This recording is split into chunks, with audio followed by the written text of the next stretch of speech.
Bismillahirrahmanirrahim. This is International Islamic University, Islamabad Schools, Sahiwal Campus online lectures. This lecture is for grade 6 for the subject of English, and we are doing unit number 17, which is a myth. Name of this story is King Midas and his touch, and this is second lecture for unit number 17. In this lecture, we are going to move towards the exercise from this unit, and the first part of exercise is questions. You can find the questions from unit number 17 on page number 120 of your English students book. I will give you the answers of questions and you have to write down all questions and answers in your notebook with blue marker and blue ink pen. So please open your English classwork notebook and prepare index by writing serial number, date and topic. Before we begin our classwork, just make sure that you have your English students book, your classwork notebook and your complete stationery available with you. You have to pick your pencil, eraser, sharpener, your marker and blue ink pen with you. When you are required to write down anything on your book or workbook, it should be written with the lead pencil. So pick this also and let's begin. Open page 120 from your students book. These questions are extracted from the story and you already have learned this story, so it will not be very difficult for you to answer these questions. Write down first question in your notebook with blue marker and the question is, how did Midas use to spend a large part of each day? वो सारा दिन ज़्यादा time क्या काम करता रहता था? Counting his gold. He used to spend time counting his gold. वो gold को count करता रहता था. Question number 2 is, what was the wish that King Midas asked for? जब वो stranger आया था और उसने पूछा कि क्या तुम्हारी कोई wish है, तुम मुझे जो wish बताओगे मैं वो पूरी करूँगा, तो King Midas ने क्या wish की थी? King Midas wanted everything he touched to turn the gold. King Midas ने कहा कि मेरी विश ये है कि मैं जिस चीज़ को भी टच करूं वो गोल्ड की हो जाए. Write down these questions and answers in your English class work notebook. Question number 3 is, name 4 things that king Midas touched which turned to gold. ऐसी हमने चीज़ों के नाम बताने हैं जिनको किंग मिदास ने टच किया और वो गोल्ड की हो गई. He touched his bed, his clothes, his fruit and his daughter and they turned into gold. अब इसमें बाकी चीज़ें भी लिख सकते हैं जिसमें कि water था और क्या था और book थी. अब इसमें ये सब चीज़ें write down कर सकते हैं. But the question was to write 4 things, so I have written these. Question number 4 is, why did King Midas' daughter come running to him? King Midas की जो डॉटर थी वो भागी भागी उनके पास क्यों आई थी? His daughter wanted to cuddle and comfort his dad. क्या हुआ था? वो जो किंग थे जब उन्होंने अपना ब्रेकफास्ट स्टार्ट किया तो उनका फ्रूट और उनका वाटर जो था वो गोल्ड का हो गया, तो वो सैड हो गया and he said I can't eat and drink gold. Then his daughter came from the garden and why did she come? She came to comfort his dad. Write down these questions and answers in your notebook. Question 5 is, how did King Midas feel after seeing his daughter turning to gold? जब king की daughter gold की हो गई, gold का statue बन गई, तो king को कैसा फील हुआ?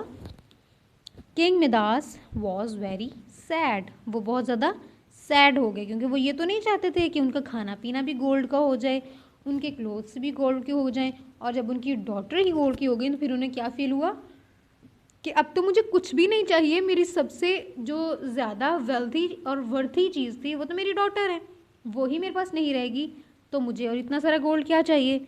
सो king Midas was very sad.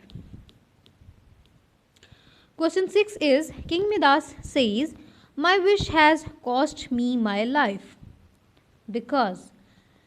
Okay, this is a multiple choice question and there are 4 options and you have to pick the correct one. It will be marked on your book.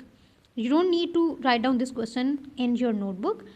Statement A is gold is very expensive. King Midas ने जब ये कहा कि ये जो मेरी wish थी इसने तो मुझसे मेरी ज़िंदगी ले ली है, इसका क्या मतलब था कि गोल्ड बहुत ज़्यादा एक्सपेंसिव था. और statement B is he has to pay the stranger a lot of money. क्या उसे वो जो एंजल आया था उसे मनी पे करना पड़ रही थी. Statement C is he will die as the result of wish. वो अपनी विश के वजह से वो मर जाएगा. He will live longer as the result of his wish. या वो अपनी विश की वजह से ज़्यादा देर तक जिएगा. एक्चुअली ये था कि उसकी जितनी भी प्यारी चीज़ें थी, जितनी भी अच्छी चीज़ें थी, लाइक उसकी डॉटर, वो सब गोल्ड के हो गए. और खाना पीना भी उसका गोल्ड का हो रहा था. जब वो किसी चीज़ को टच ही नहीं कर सकता था, खा ही नहीं सकता था, तो फिर उसने in the end he would die of course. So option C is correct one. Mark it on your book with your lead pencil. Question number 7 is, you have become wiser than before. What did the stranger mean by this? Stranger ने in the end उसे क्या कहा था? You have become wiser than before. Stranger ने ऐसा क्यों कहा था? Tell me, stranger आया क्यों था उसके पास? To make him learn a lesson about life, that not everything worthy and everything about belongs to money and everything belong to gold is वर्दी एंड इज़ इम्पोर्टेंट. वो उसे ये लेसन दिलवाने आया था कि जो जेनरस लोग होते हैं, जो लोगों की मदद करते हैं, लोगों की दूसरों की हेल्प करते हैं और बहुत ज़्यादा गोल्ड और मनी की उन्हें ग्रीड नहीं होती है, वो लोग सही होते हैं और बाद में लोग उन्हें याद करते हैं. जैसे ये जब बाद में जेनरस पर्सन बन गए और इनके आफ्टर हिज डेथ लोगों ने उनके लिए प्रेयर्स की. तो अगर वो ऐसा नहीं करते और वो ग्रीड में ही रह जाते तो फिर लोग उनके लिए प्रेयर भी नहीं करते. तो जो स्ट्रेंजर था वो एक्चुअली उन्हें लेसन लर्न करवाने आया था. तो जब किंग ये बात समझ गए कि मेरी ये विश तो रॉन्ग थी और उसने उससे फॉरगिवनेस मांगी, तो एंजल को पता चल गया कि जो लेसन मैं इसे लर्न करवाने आया था वो ये जान चुके हैं. इसलिए उन्होंने कहा you have become a wiser than before. He meant that now the king has realized that wealth is not everything and it should not be gathered but spent in doing good deeds. Write down this question and answer in your English classwork notebook. Okay. Question number 8 is, why did people mourn at death of King Midas? जब King Midas की death हो गई तो लोग रोए क्यों? लोगों ने क्यों रोना? वो लोग रोए क्यों और सैड क्यों हुए, दुखी क्यों हुए? Because he became generous and used to help his people. क्योंकि वो बहुत ज़्यादा जनरस हो गया था. उसने अपना गोल्ड, अपनी वेल्थ, अपनी मनी वो सारी लोगों पे स्पेंड करना स्टार्ट कर दी थी और नीडी पीपल की हेल्प करना स्टार्ट कर दी थी. इसलिए जब उसकी डेथ हो गई तो लोगों को बहुत ज़्यादा दुख हुआ. Question 9 is, what is the moral of the story? Moral lesson क्या है? मॉरल लेसन किसे कहते हैं कि वो लेसन जो एंड पे हम लर्न करते हैं उस स्टोरी से. तो इस स्टोरी के एंड पे हमने क्या लर्न किया? The moral is to not be greedy, कि ग्रीडी नहीं होना चाहिए. So we have done question 1 till 9 here. You are required to learn all these questions and their answers before the next lesson. Let's now discuss our today's homework. Please open your diary and write down date if you haven't written it yet. Subject is English and your homework is from page number 120.